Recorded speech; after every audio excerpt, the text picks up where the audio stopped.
So yeah. So previous session we were discussing that there are two ways of passing the information to the server. One is using query string, another one is using cookies. Okay. So query string is done. So next thing is cookies. So cookies is a piece of data that we have will be storing it in the user's browser. Okay, at the client side you are storing this piece of data, and yeah, very small amount of data, around 4 KB of data you can store in the cookies. Okay, and cookies are stored in the form of a name and value pairs. And coming to the how working of cookies. Ma'am. Yeah. Screen is not visible, ma'am. Okay.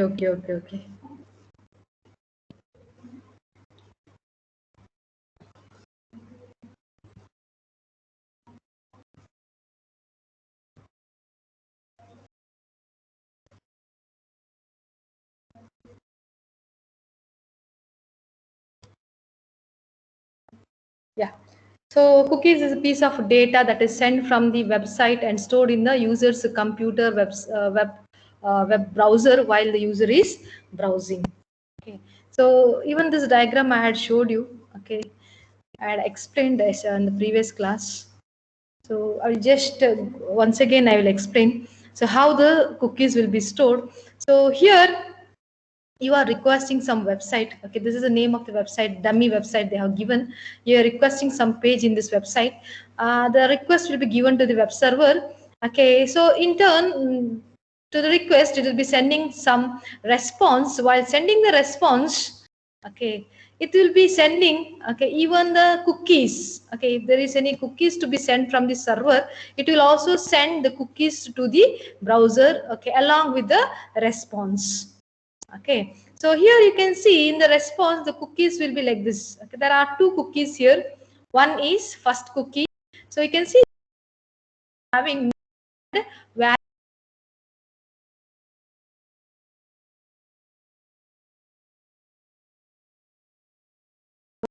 or 30 days. So like this expiry date will be mentioned.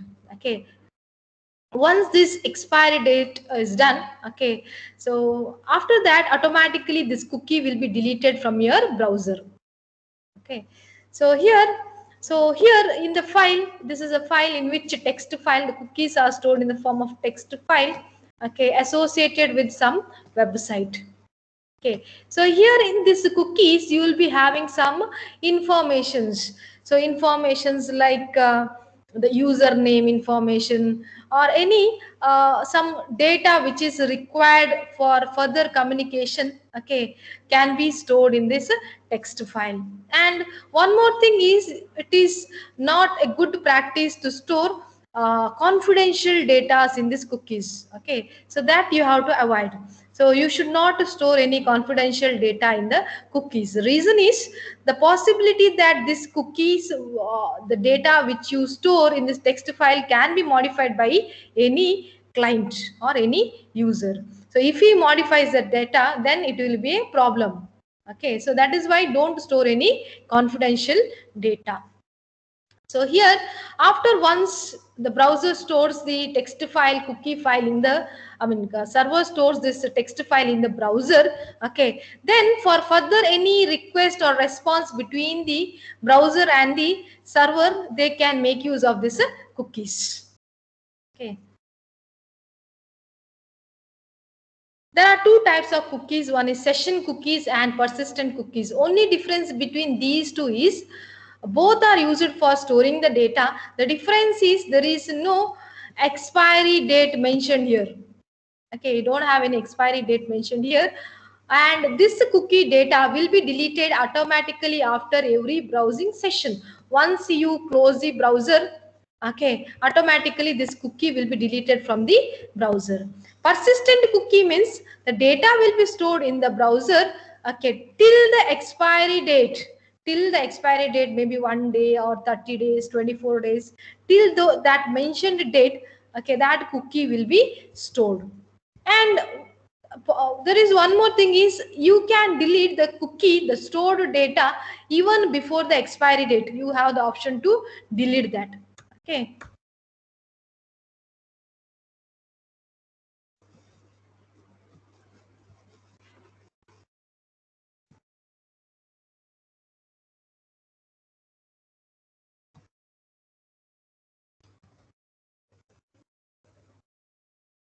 here.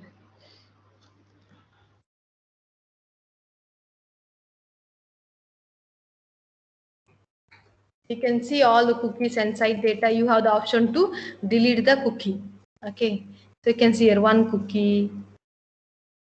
Okay, like this you will be having 4 cookies, 2 cookies. From this particular site you have 2 cookies data. Okay.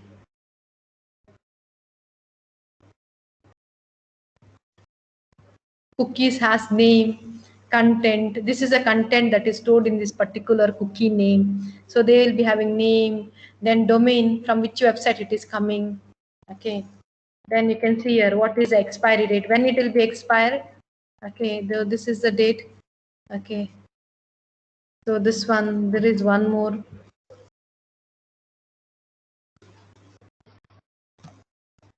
Created, expiry date. Okay. So like this, cookies will be stored in the browser. Okay, and this is a program. Okay, usually cookies is one of the important topic. Most of the time you can expect in the viva, in your lab viva, and here even in the exam. Okay, final exam you can expect the cookie question. So here there is a program how to create the cookies and how to access the cookie. Okay, so very simple program. So this is a function that we use for creating the cookie. Okay, and there are 3 important. It is not only.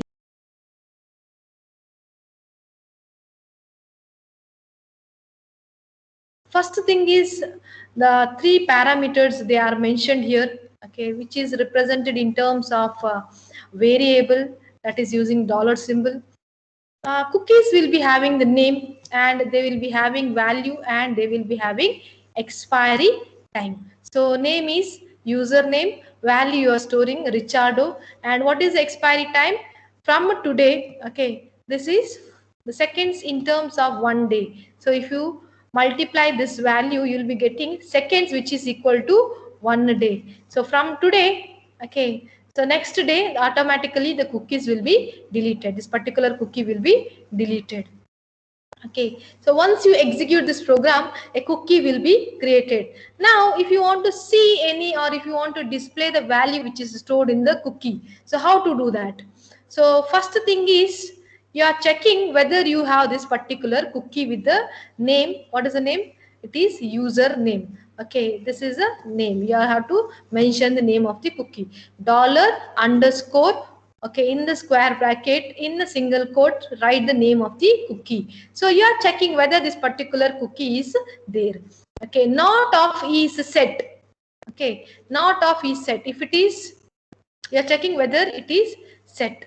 Okay, so else, okay, if this condition is true, you will be displaying message something like not a valid cookie found. Okay, you are telling that cookie is not available in the browser. Else, okay, you are trying to display the value that is stored in the cookie. So username retrieved from the cookie is. So when you try to display this, it will display. Okay, what is the value that is stored here? This will display. Okay, username retrieved from the cookie is colon. It will display the message Ricardo. Ricardo. Okay. So this is a name. It is going to display value that is stored in the particular cookie. Okay. So this is one more example. Okay, like this you may get a question. Write a PHP program to explain the concept of cookie and store some particular value. Okay, here what you are going to store? Date and time. Okay, so here the name of the cookie is last name. Okay, what you are supposed to store? You are supposed to store date and time. So if you remember, this is a built-in function. Okay, for getting fetching the name, date, time, and all. Okay, so this will give you the time and this will give you the date. Okay, hours, minutes, and seconds. Okay, so here day, month, and year. Okay, and here how many days? This is equal to 1 day. Okay, 16 to 60 into 24 is equal to 1 day into 30. okay, it is equal to 30 days. So from today's date, okay, for another 30 days this cookie will be there in the browser. After 30 days this cookie will be deleted. So this is the name of the cookie, last name. You are going to store what? Date and time in this particular cookie, last name, and how many days after 30 days this particular cookie will be deleted. Okay, so here you can see this is one more part for accessing the cookie. Okay, so you're trying to access the cookie that is with the name, last name. So what it will give you? The date and value if it is there. Okay, date and time it will give. Okay, so if you are able to, if it is there, then display, okay, your last visit. Okay, that particular time and date will be stored. Otherwise, display some message, cookie is not created. Okay.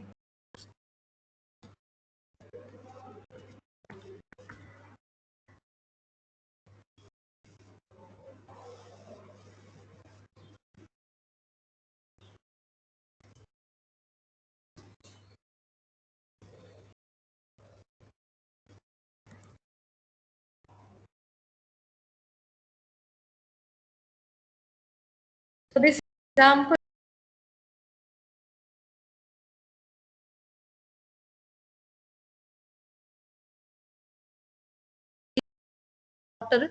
okay, and this is the time. Okay, expiry time you are mentioning. Initially when you execute the program, the cookies will not be set. Okay, only after you run this program the cookies will be set. So that is why it will be displaying, okay, the cookie, it is I mean there is no cookies set. Okay, and once you execute it will display the name of the cookie. Okay, you can see here, after that it will display the message cookie with a username. What is the username? That is user is set and value is Alex Porter. Okay, so first initially it will go for this. Okay, and once you execute the program it will go for the else part. And so initially when you open the page the cookie will not be created. Okay, only when you run the program the cookie will be created. That is why always first time you will not be getting any cookies value. You cannot access cookie value. Only once you execute the program you are able to access the cookie value. This is also one simple program. Okay, you can take any of the example and write in the exam. So the next one is, next topic is serialization. Okay, so serialization is a process of converting any objects, okay, anything for the matter anything. It may be an integer, an array, or any object. Okay, object of a class. Anything will be converted in the form of zeros and one. Okay, anything, any code will be converted in the form of zeros and one, and it can be used for storage. Okay, the object which can be converted into zeros and ones and it can be stored, or it can also be used from transmission from one system to another system. Okay, so here for converting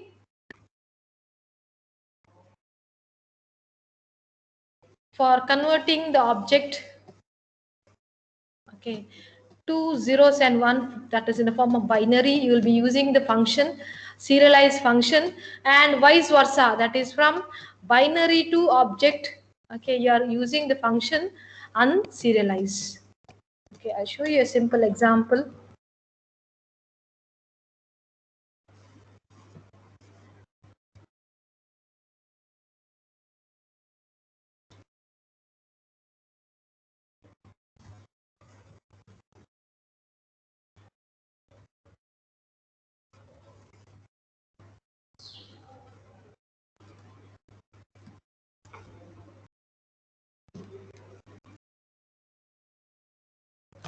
So you can see here we are having a PHP code. Okay, what you are trying to serialize? You are trying to serialize an array.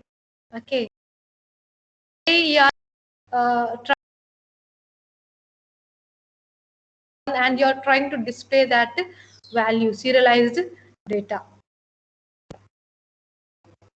Okay, so you can see this is how it will be displayed. Actually, you cannot, actually it will be in the form of zeros and ones. It will be in the form of unprintable characters. Okay, since it is in the form of zeros and ones, like, that is why it is coming. It will be displayed like this. Okay.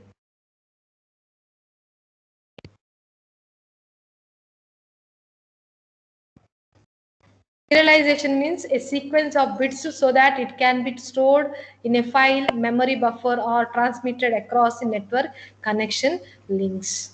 It converts a storable representation of a value. So here you can see this is in the form of zeros and one actually. Okay, that is why it is displayed in the form of unprintable characters. Okay, so this is for converting. Okay, this is a UML diagram. Okay, so in this UML diagram there are three class. One class is artist, sculpture and painting. Okay, and these are the object. Picasso is the object that belongs to artists. Similarly, these two are the object belonging to these two classes. Okay, now for the objects you have properties and methods. Okay, now what you are going to do is you are using the serialize function. Okay, and you're passing the object as a parameter. So this object which is having this values for all these properties and converted of zeros and ones. Okay, so that is why it will be displayed in the unprintable character format. And this is the opposite. Okay, from unprintable character, that is in the zeros and ones, you are converting into actual object. So that is why you are using unserialized method. Okay, so when you are using serialization, okay, function for the object. Okay, so here you can see we have used serialization for array.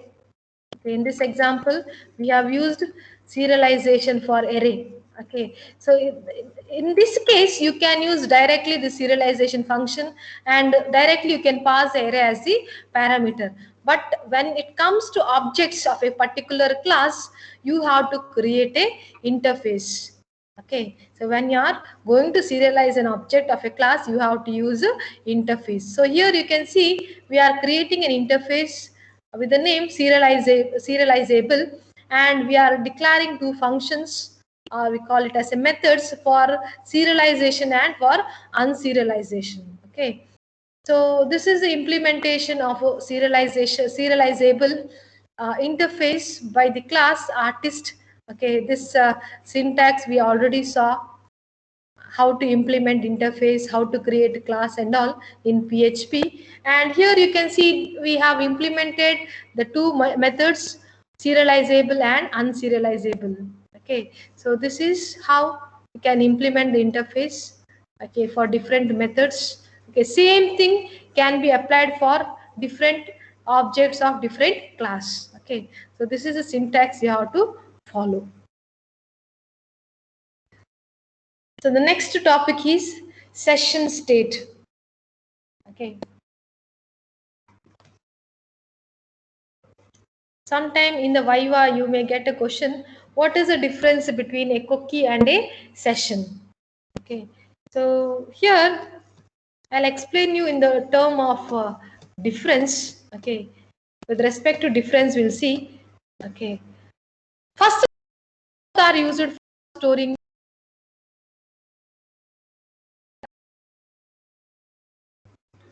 Okay, and here when it comes to cookies, where the data is stored, it is stored in the browser. Okay, but when it comes to session, it is stored in the server. Okay, session is stored in the server memory, so you cannot modify this. Okay, directly. Okay, but since you have all the control over the browser, you can perform any change to this cookie. Okay, then yeah. So this is the main difference between cookie and the session. Cookie is stored in the browser, session is stored in the server. A session is a way to store information okay, to be used across multiple pages. Okay, they are also used for storing the data or storing the information. So this state data will be available to all the page on the site during this site, yeah, during the visit. So once you store some data, okay, in the server, the session data, once you store in the server, this session, okay, which belongs to a particular website, can be accessed by all the page on the site. Okay, home page, about us page, login page, registration page, any page of a particular website can access this session. Okay, unlike cookies, the information is not stored on the user computer or user browser. Okay, in the browser, but where it is stored directly on the server in the some temporary location. Okay, so here it will be stored on the server.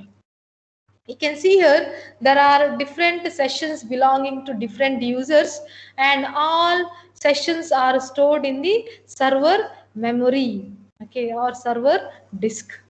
Okay, this diagram shows we are storing the session file, okay, belonging to different user in the server.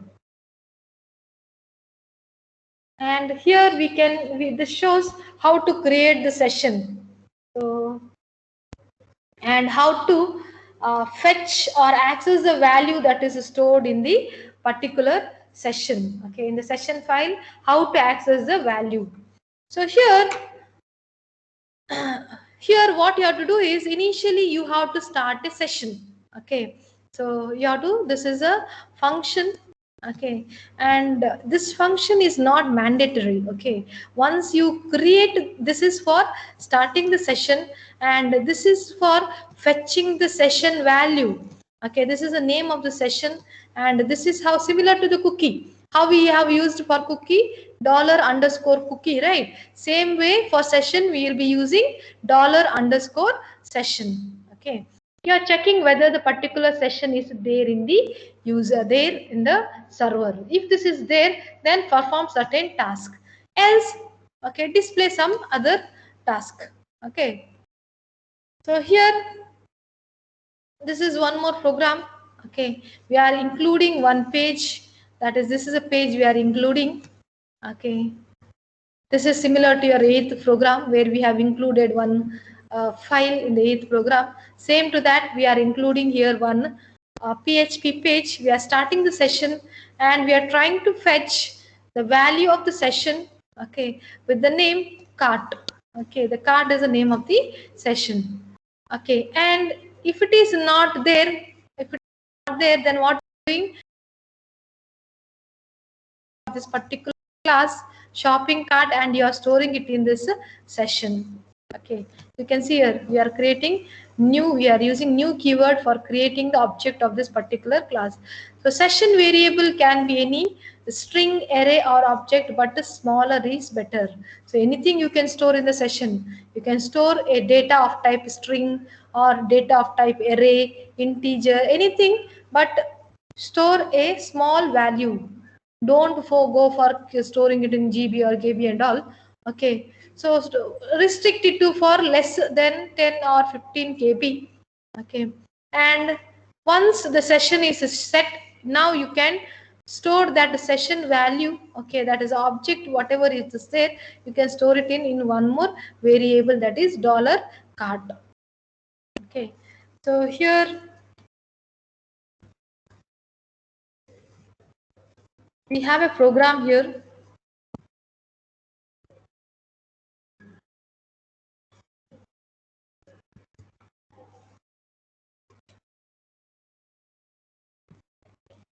So this is a program, a very simple program.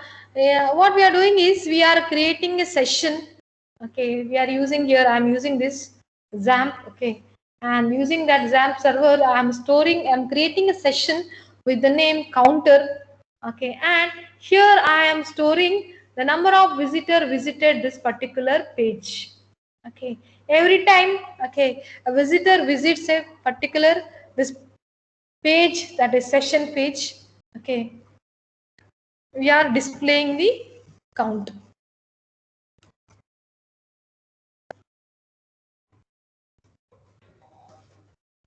And see here, first time, what is the count we are going to store? It is initially 1. Okay. Next time when I refresh, the count will get increased.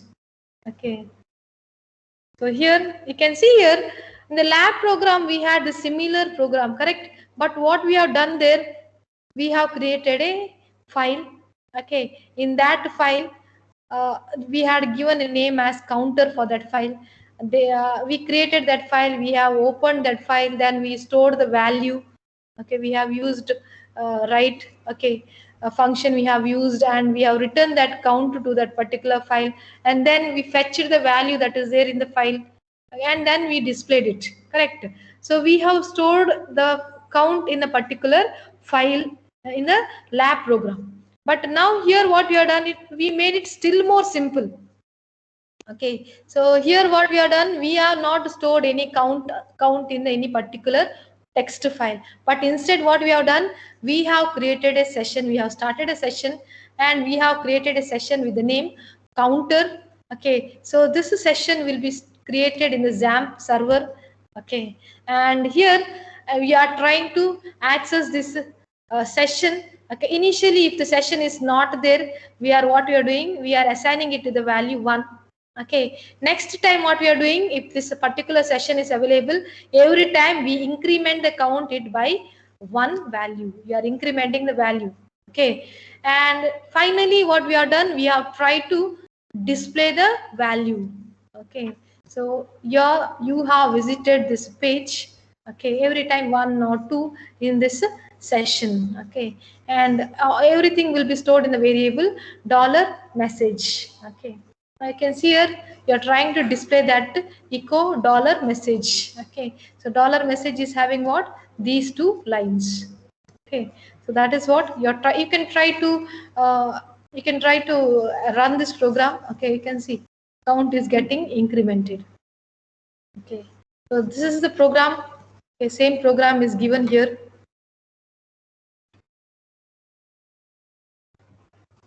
So little there is a difference. Okay, we have registered a count. Okay, and we have incremented the count. You can try to run this program also, similar program. Okay, so one more thing is, okay, we said that the server will be storing the session in a temporary file. Okay, here every session will be having a unique ID. Okay, unique ID, something like this. Okay, this is an example. Okay, so this is a some unique ID will be given for every session, which is of unique 32 byte string. Okay, which will be sending, which will be moving back and forth between the server and the browser. Okay, now who will take care of sending that session data between the server and the browser? It is this particular cookie. So this is one important cookie. Okay, so we can also tell that it is a built-in cookie. Okay, which is used for uh, dealing with the sessions. Okay, then session ends when the user loses the browser or after leaving the site. Okay, the server will terminate the session after a predefined period of time, commonly after 30 minutes of duration. Okay, now you can see here I have not specified any expiry date for the session, correct? In this program, and nowhere I have specified the expiry date. Okay, but whereas for cookie we had mentioned the expiry date, but here the session will be automatically once you close the browser or once you terminate the system. Okay, shut down the system, or tomorrow when you come and open this same website. Okay, same website, when you open it will again, it will show that you have visited the page 1 in this session. Okay, so that particular session which you have created with the name counter will be automatically will be. Okay, so only, so even after, if you see it after 30 minutes, okay, that particular session will not be there in the server. Okay, so again after 30 minutes also, if you see, it will give you, you have visited page once. Okay, so every 30 minutes it will be deleting all the sessions that is stored in the server.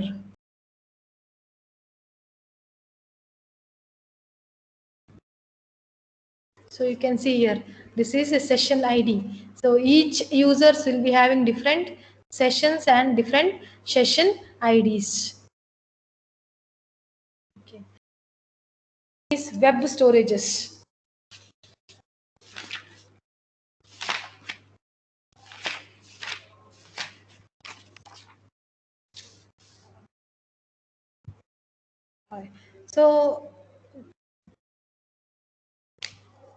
So web storage is a new JavaScript only API introduced in HTML5. So HTML5 is the one which we are studying now, correct? So this is a new concept, okay, in JavaScript, okay, which can be used only in HTML. You cannot use HTML in the HTML5. You cannot use this concept in the previous versions like XHTML and all. Okay, so this was not supported in the previous version. Only in HTML5 you can use this. So here, this is meant to be a replacement to cookies. Okay, so it is a replacement. So here also, this is as a name, you can see it is used for storing any data. Cookies also use it for storing any data. But in HTML5, okay, instead of you using cookies, you can use this web storage for storing the data. In that, web storage is managed by the browser. Who will manage this web storage? It is managed by the browser. You can see in the browser this web storages. Okay. Unlike cookies, web storage data is not transported to and from the server with every request and every response. So this storage, as like cookies, you need not send this cookies data between the server every time. Okay, for storing the data. In addition, the web storage is not limited to 4 KB size barrier of cookies. So that is, in the cookies, maximum what is the storage limit? You can store only 4 KB. 4 KB of data only you can store in a particular cookie. But whereas in web storage, you can store more than that. Okay. So limit is 5 MB. So some browsers, they allow in web storage to store maximum of 5 MB data. Okay. So most of the browsers supports this web storage. Okay. There are two types of web storage. One is local storage objects and session storage object. Okay, sometimes they may also ask you the question, explain the difference between cookies and web storage. Okay, so here there are two types web storage, local storage object. What is that local storage object? Local storage is a web storage that is used for storing the data, that is persistent data. Okay, so until the user manually clears the browser cache or until your application app clears the data. Okay, so here that particular data in web storage will be stored till how much time? Till you clear the browser cache. Okay. In the session storage, okay, data is persistent, but it will be stored only until you close a web tab or web window. Once you close, it will be deleted.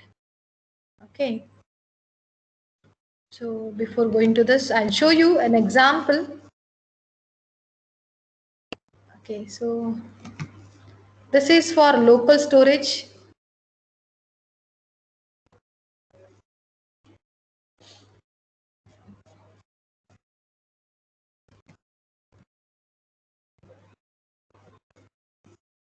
You can see here we have created a local storage, very simple. Okay, we are checking whether the storage is defined. Okay, whether any local storage or session storage, whether it is defined or not. Okay, if it is not available, if the for particular website, if the web storage is not available, then you are creating a web storage. How you are creating? So this is a function we are using. Set item, the name of the web storage, local storage is what? Last name, and what value you are storing? It is Smith you are storing. The value you are storing is anything you can store. Okay, you can store your name. Okay, that is left to you, or any large data you can store of MBs. Okay, so here after that you are trying to display, access the value, get the value, which is how you will get the value. local storage dot get item, and inside that specify the name of the local storage, that is last name, and you are trying to display it in the in the where you are trying to display in the due. Okay, the content of the due is what?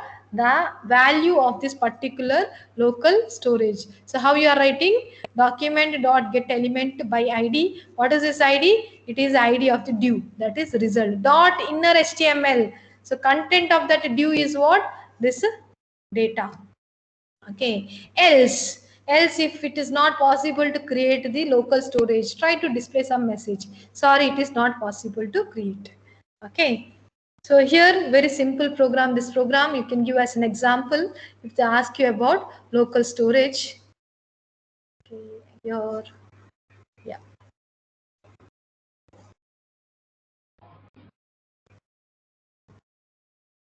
So you can see here we have created a local storage. Okay, so it is our in the files it is there. Okay, this is a link, and here it shows.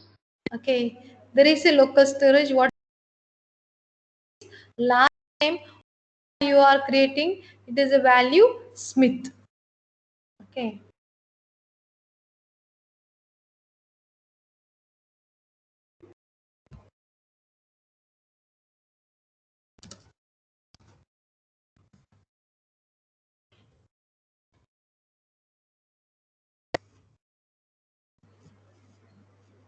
you can see here. Now I have changed the content of the local storage to my name. So this is how you can store the data in the local storage. So this is one more way of creating storing the data.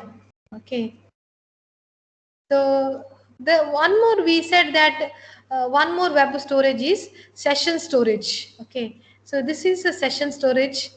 Okay, so for now, for time being, there is no session storage. You can see here there is no session storage, no key and value. Now I'll show you a program for session storage.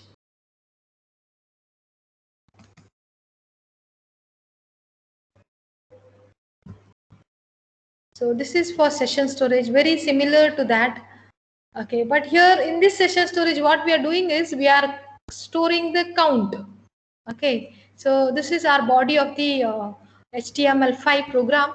Okay, so we have a due with the ID result, and we have a function counter. Okay, called, we are initially checking whether any session storage is available. Okay, if it is not there, then you are creating session storage dot click count. Okay, so if it is not there, then number dot session dot click count plus 1. So initially it is 0. Okay, if it is not there, okay, it will be set to value 1. So next after that, every time you are going to increment the value. Okay, so finally you are displaying it in the inner content of the due. Okay, try to execute this program.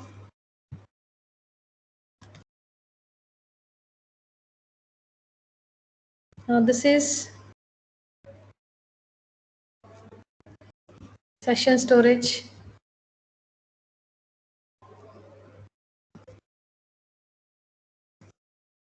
Okay, you can see here what is the click count? 1. Refresh. Okay, now again you click, it will become 3. Okay, it will start increasing. Okay, every time you click, the function will be called and the value will be increased. You can see how you can see the reflection of the output. Okay,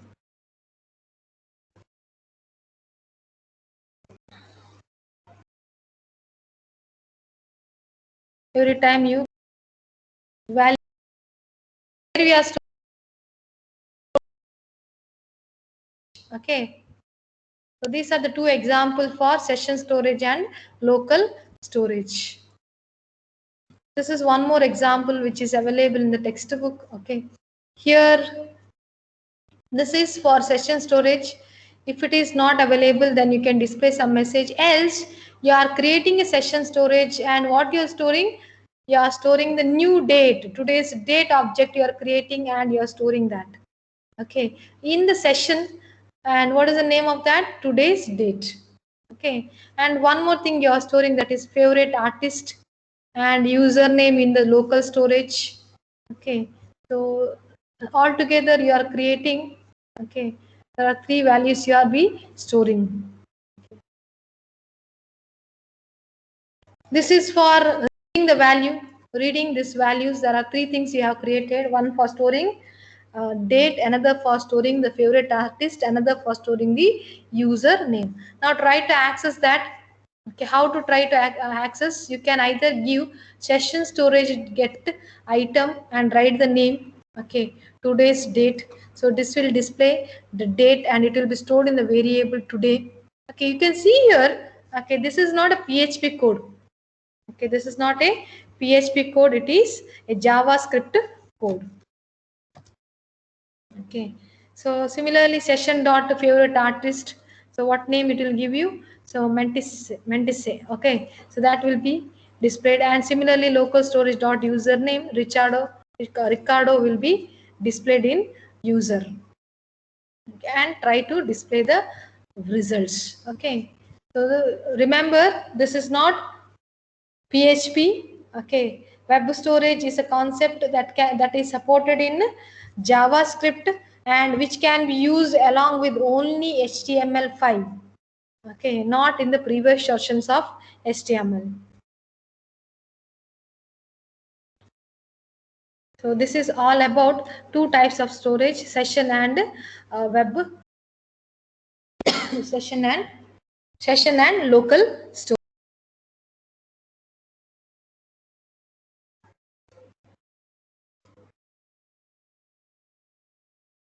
So the next one is caching. Okay, so you have studied the concept of caching in cache concept in CO in computer organizations, right?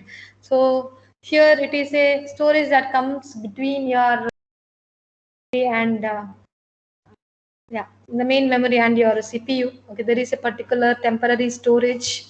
Okay, so you know that whenever you are trying to access the data, okay, processor is trying to access the data. First, initially, it will check the data is available in the cache.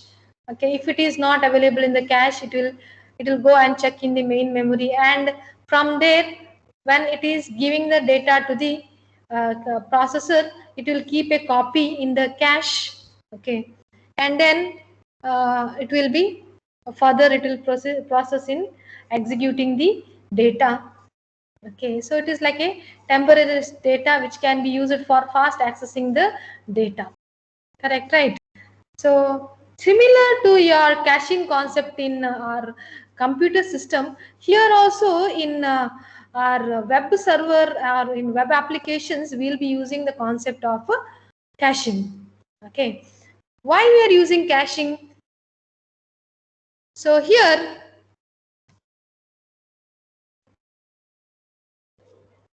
let us imagine that we have a browser.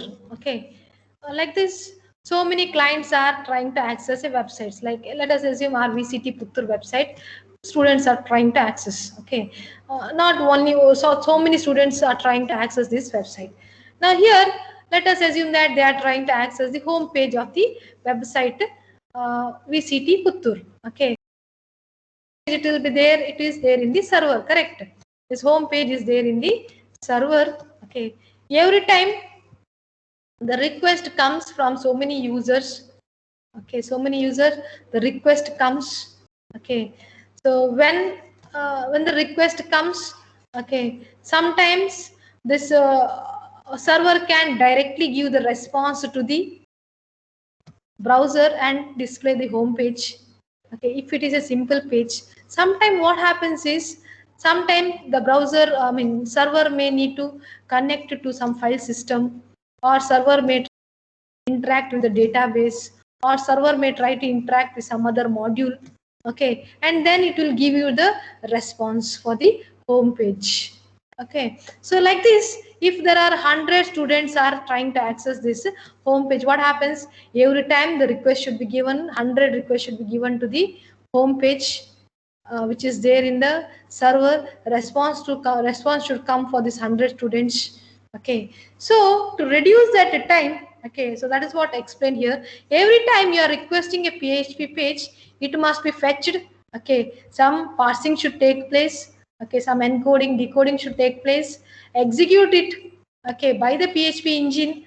Okay, sometime it may need to connect to the database, perform some querying operation, process it, okay, and then build the page and give the response to the client. So these all things should happen before before displaying the website or web page to the user. Okay, if this page is been several thousands of time, yeah, okay, here I have given 100. Same several thousands of times people may be requesting for the page for every second. Okay, so in that case the dynamic generation of that page may not be become stable. So it is not a feasible solution every time when thousands of users are requesting. Every time you go next module of feasible solution, correct? So for that we are using the concept of a cache. So cache, the generated markup in the server memory. So cache is a piece of memory, okay, which is available in the server. Somewhere in the server memory you are having this cache memory, so that in this cache memory you are going to store the page. Okay, every time what happens after trying to interact with the browser, after everything, okay, when the page is ready, okay, to give to the client, okay, when it is ready to display, okay, what we are doing, we are not directly giving the page to the home page or any other page to the user. First what you are doing, a copy will be given. Okay, copy will be stored in the cache memory. Okay, so let us assume that for all this interaction it takes around 100 milliseconds. Okay, so 100 milliseconds. Okay, so that home page, after performing all this 100 millisecond operation, it will be stored in the cache memory. Next time, whatever the request comes, what it can do, directly it can go to this browser cache memory, I mean server cache memory. It can fetch that home page and display to the user. Okay, so if it is for 100 user, what you have to do? Seconds, so much of time will be wasted if the same page is requested by 100 different clients. Correct, right? So that is why to save this 100 milliseconds, what we are doing, we are not giving the response. I mean, every time we are not wasting our 100 milliseconds. So once processing is done, okay, we are storing the page in the cache memory. Okay, only the first time when the request come, we are wasting our 100 millisecond. Next, for every 99, okay, 99 requests, what we are doing, we are not asking the server, we are just going to the cache memory and checking whether this home is there. If it is there, directly fetch it from the cache and display it to the user. Okay, because everything is ready. Okay, so that is why this server cache is used. Okay, there are two types of cache. One is page out cache memory, another one is application data caching. Okay, there are two types of cache. So first let us understand page output caching. So what is this page output caching? In this type of caching, the contents of the rendered PHP page or just part of it are return to the disk for fast retrieval. So look at this. This is page out caching. Okay, so where we are storing, it is stored in the disk cache. Okay, so you are requesting this page. How many users are requesting the page? Okay, so first time, let us assume that this request comes for the index page. First request. Okay, so first request comes for the index.php page. It goes to the web server. First, it will check if cached page index.php is available in the disk cache. Okay, so it will check in the disk cache. Okay, if it is not there, then what it will go? It will try to execute this index.php, connect to the database or connect to any web services. Okay, and generate that markup page. Then save the markup page for the disk php in cache memory, then what we do, we go to the cache memory and keep a copy of this. Okay, so keep a copy of this and then okay, try to display that page. Okay, and markup is send, also it is sent back to the server. Whatever that index page is there, that response is given back to the first user. Okay, so this is a first time. Okay, next time imagine that the same request comes. Okay, so what happens, first it will check in the cache memory whether this is available. Now it is available in the cache memory, correct? So what we do, you directly go to the cache memory, retrieve that index.php page. Okay, directly send back it to the browser. Okay, so then display that response to the second client. So all further processing, what happens, it will not perform these tasks. Okay, whatever I have marked in the red color, it will not be performed. Only what first time this red color arrows will be executed. Okay, second time it is very simple, only this much, retrieve it from the cache and display to the user. Second or further any request for index.php can be directly fetched from the disk cache and can be given response to the client immediately. Okay, with the very less time. So this is a very simple logic of a page out caching. Okay. Next one is application data caching. So in application data caching, what happens is programmatically you perform some change in the code, or using coding technique. What you are doing is, okay, we are storing some commonly used data in the cache memory. We are not storing entire page. Okay, we are not storing in the entire index.php page or home.php page. We are not storing only particular part of data or particular part of a page which is used more frequently.